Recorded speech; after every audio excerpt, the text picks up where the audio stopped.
If you are struggling with your mental health, please reach out. I've come out of some of the darkest places, actually just prior to joining the adult industry. I was at my lowest point in life.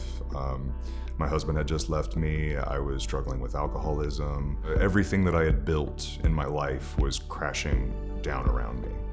So when I have my little moments of like not feeling enough would be the best way to put it, is I have to remember I've been through much worse and I've come out on top of that.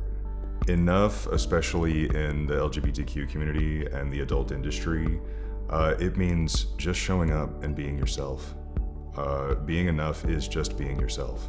Social media for me, even though there are pressures of people being like, oh, you have to be this way, you have to be another way. No, I'm gonna educate you on why I am the way I am and why I love what I do.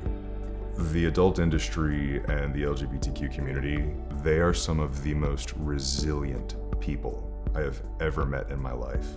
You know, I exist in a world that is not made for me.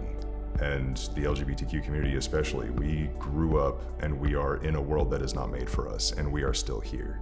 Like, I wake up to that every day thinking, yeah, I need to prove that we are resilient and that we deserve to be here. You are loved, we are listening, and you are not alone. Visit pineapplesupport.org.